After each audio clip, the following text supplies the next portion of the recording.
guys, allow me to share with you 3 things about goat farming. I have just learned that these goats are intelligent. They are actually capable of understanding the routines that we are going to employ upon them or impose upon them. And the first thing that I have observed is that these goats will recognize one leader, one alpha. This leader will help us control the movement of the flock. And we are now actually able to develop a system in order for us to have an easy control over these animals. And identifying the leader is very important. And in our case here, we identified Rudy, the buck, as the leader. So the moment that you will control Rudy, all the rest will follow. Wherever we will bring Rudy, all the rest will follow.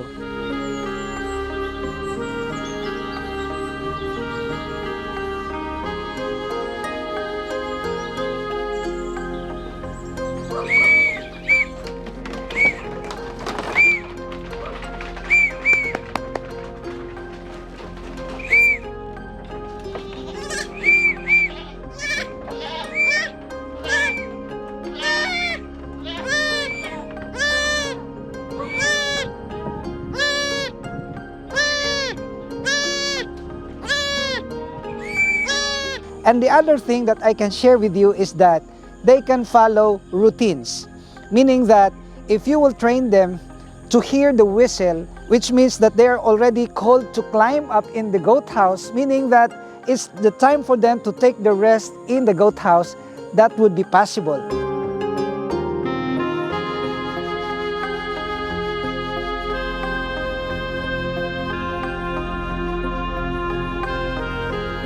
And we have learned these things so easily by just understanding the behavior and the characteristics of the goats.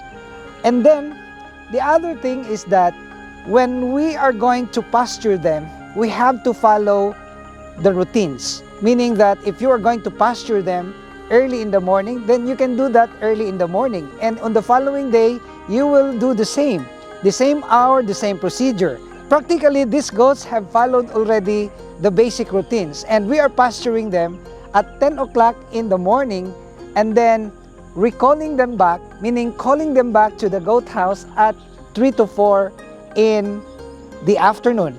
And one thing good is that they were trained to hear the whistle.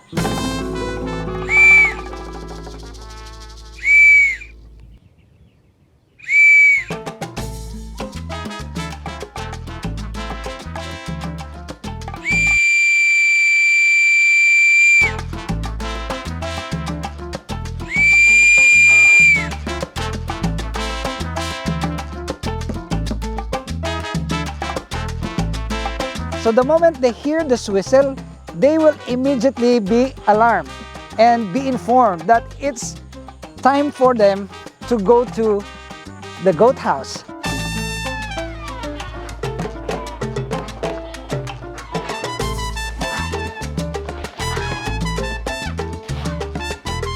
You know, I've just learned this by understanding the behavior of these animals.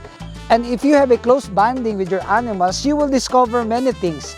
And these animals are like humans. They are really capable of understanding the basic rules here in the farm.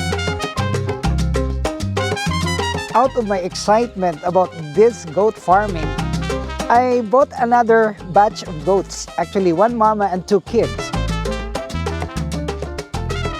And I'm so happy to have them. This is owned by my friend, and my friend manifested his intention to sell this to me because, you know, he cannot anymore take care of it. He's too busy with his work. That's why I said I will take care of that. And one of the tips that we can share, if you have new stocks of animals, whatever it is, like the fish, the chickens, you have to quarantine it. And as I have observed, these goats are not well, meaning that they are suffering diarrhea. And this is not good if they will be put immediately together with the old stock. So we will quarantine them, and of course we have to inject them with vitamins, and then as long as we can observe that they can recuperate, they can recover, that's the time that we can safely join them with the flock.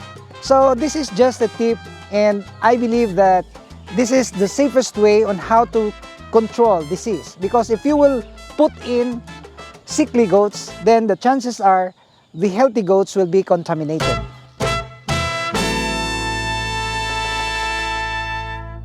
I'd like you to see this wall. This is actually the wall of our fish pond, and you will see that we have already filed 1, 2, 3, 4, 5, 6 hollow blocks, and this is a height of at least 4 feet.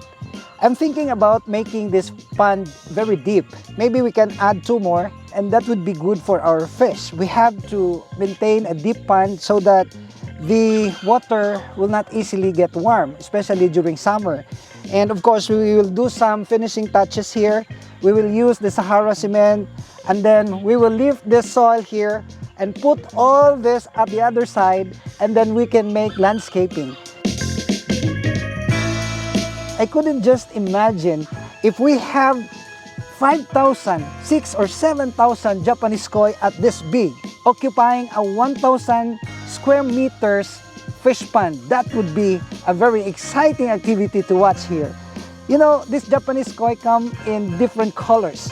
They have so many varieties, and we can collect some of them, the premium ones.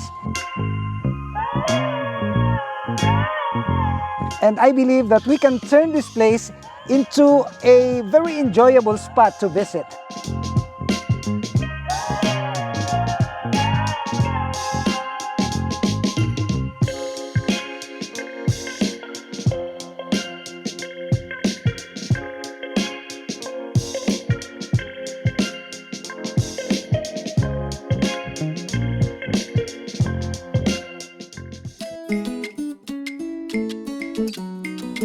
I really have to do a research on what is the English name of this pechay, because one of you asked, and I said that I have to do a research. And as I made the research, this is called the Chinese cabbage actually, and normally or commonly called pechay here in our place. So you will see that we have various ways of planting this one. We have this kind of method, planting it on a hanging plastic pot, and then we have the empty plastic bottles of the cooking oil, and you will see that they are already growing. We also have another method by directly planting this to the soil, and all these techniques are good because you can see here that they are sprouting, they're growing, and even those that were planted in the pots, they are growing much. So I can say that there is no problem about the place. If you don't have the land area, you can just hang it on your garage or the terrace of your house. You can do it, and you will have some vegetables to eat. And you will see also that we have completed the planting of our ladyfinger, or otherwise known as okra here. Well, I believe in the principle that if there's a will, there's a way. So if you're willing really to think of ways on how to integrate your farm, then you can do it. Before, we had a problem how to integrate the vegetables here in the farm, considering that we have so many chickens and ducks that will destroy it. But we have made an adjustment, and this adjustment is just very simple, by just using the empty bags of rice. And you will see that the chickens were not able to destroy them, and actually they are growing. So we envision to have integrated farming, and by the use of this method, we can incorporate the vegetables in this farm. I'm so positive about this because we already have grown this white squash, this bitter gourd, bitter melon, and then now we have these different types of vegetables, and we were able to grow now the condor, or this red squash. We have tried planting different type of vegetable, and this is the red squash. Before, we used to plant here this bitter gourd. Now we are already able to sprout seeds of this red squash. And you look at our papayas, they are also growing very healthy. You will see that they're healthy. And this is attributed to the kind of organic, take note the word organic fertilizer that we put in here. And I'm referring to the goat's manure. Well, that's very exciting, and I'm very excited to have fruits of this papaya.